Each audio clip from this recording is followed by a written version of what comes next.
4-year-old Lily Collins always greeted her father with excited shouts at Sunshine Daycare. But today was different.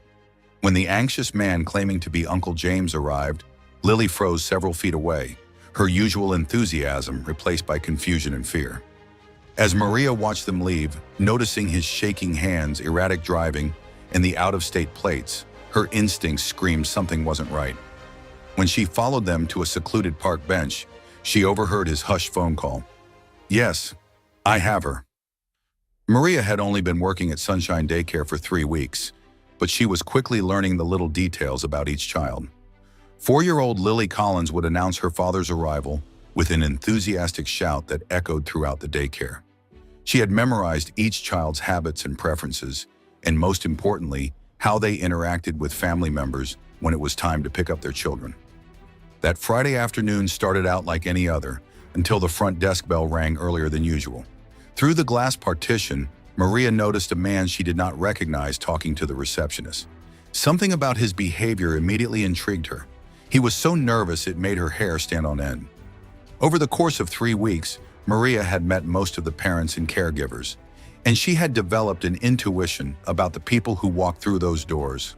He looked much like Mr. Collins, but he looked older, with deep wrinkles around his eyes. As Maria approached him, she noticed his hands shaking noticeably as he signed the receipt. The pen clicked against the paper, making his signature almost illegible. He glanced at the clock on the wall every now and then back into the hallway leading to the classroom. His manner was tense. The man explained to the receptionist that he was James Collins, Lily's uncle, and that he was on the list of emergency pickup orders. He showed his ID and everything matched the information in the system. On paper, everything was in order. The receptionist seemed pleased with his paperwork, but something in Maria told her to stay alert. Maria, however, felt something was wrong. James kept checking his watch, tapping on it as if he wanted to go faster. His eyes glanced toward the exit, and he muttered that he had to hurry. When asked general questions, he gave vague and hasty answers. Maria had been trained to recognize these warning signs. In a child protection workshop she had attended during her orientation, the instructor had emphasized the importance of trusting her instincts when faced with unusual courtship situations. When the receptionist called Lily's name and pointed at James, the girl's reaction was immediate and worrying. Instead of running away with her usual excitement, Lily stopped several feet away from the man.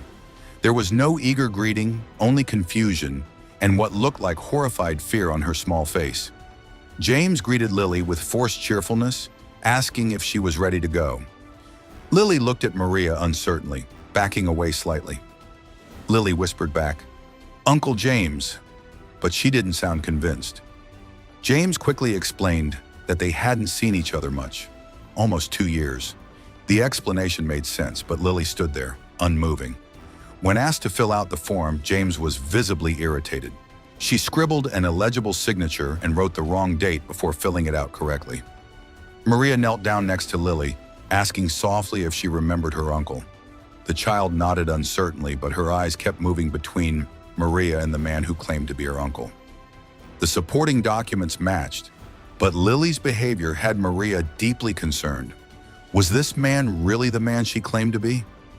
As they left, Maria noticed that Lily's hand was still limp in James's. There was no jumping around or talking excitedly about her day, like she had done when she had traveled with her father. Lily turned back to Maria with wide, curious eyes. Maria watched them approach the blue sedan with the out-of-state license plates through the window. James looked around nervously, repeatedly, and tried to grip the seatbelt, trying to grab Lily before tightening her grip. At that moment, Maria made a split-second decision. She informed her boss that she had a family emergency and needed to go home immediately. She grabbed her purse and car keys and ran to her own car. Maria followed the blue sedan at an inconspicuous distance. The car drove erratically, made sudden turns, and once stopped suddenly before continuing. They were not heading towards the Collins house. Maria knew that they were heading in a completely different direction. After several minutes, the sedan pulled into Riverside Park.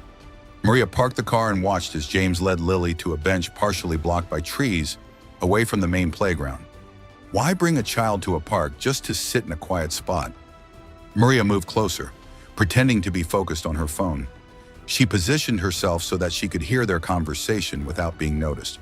She occasionally tapped the screen to keep it a secret while trying to listen to every word the man said to the child. James was speaking to Lily in a serious and soft tone. He told her that he had to come and get her immediately because there was an emergency.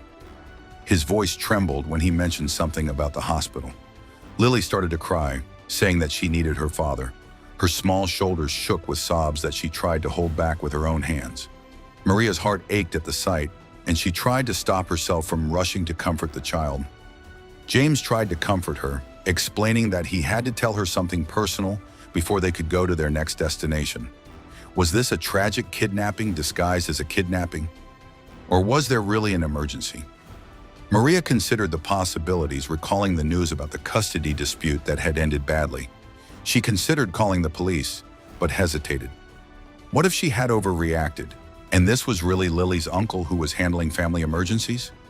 Maria crept closer, standing behind a nearby tree, the bark rough against her back as she leaned in to listen. James showed Lily something on his phone. It was a photo of what looked like a wedding with her parents present. The child's sobs quieted as she looked at the photo, her small fingers swirling across the screen. Suddenly, James's phone rang. He answered the call in a soft voice that made Maria's heart skip a beat. He told the caller that, yes, he was with her, and no, he hadn't told her everything yet. These words sent a shiver down Maria's spine. What was this man planning? James noticed Maria nearby. His body tensed as he pulled Lily closer, shielding her with his body. Was she seeing too much? He stood up abruptly, staring Maria directly in panic. He wanted to know who she was and why she had followed them. Maria told him she was Lily's caretaker, explaining that his behavior while holding Lily had been unusual and that she was concerned for the child's safety. James revealed the truth. Lily's parents were in a serious accident that morning. Her father briefly regained consciousness and called James, who rushed from 2 hours away. The daycare had received emergency guardianship papers, but Maria wasn't informed. James had chosen the park to tell Lily privately after receiving an urgent hospital call. His brother needed surgery immediately. He showed Maria the hospital messages as proof, his hands still trembling uncontrollably. Lily asked if Maria would come with them, her eyes pleading. At the hospital, Maria helped Lily see her mother through the ICU window. In the following days, Maria visited, bringing Lily's favorite elephant doll and helping James care for the traumatized child. When Lily's mother regained consciousness a week later, doctors expressed cautious optimism. Maria reflected on that moment when instinct compelled her to act. What seemed like danger was actually a family's worst day. Sometimes following your instincts, even to unexpected places, is exactly right. What would you have done in Maria's position? Would you have trusted your instincts enough to follow someone you suspected might be harming a child?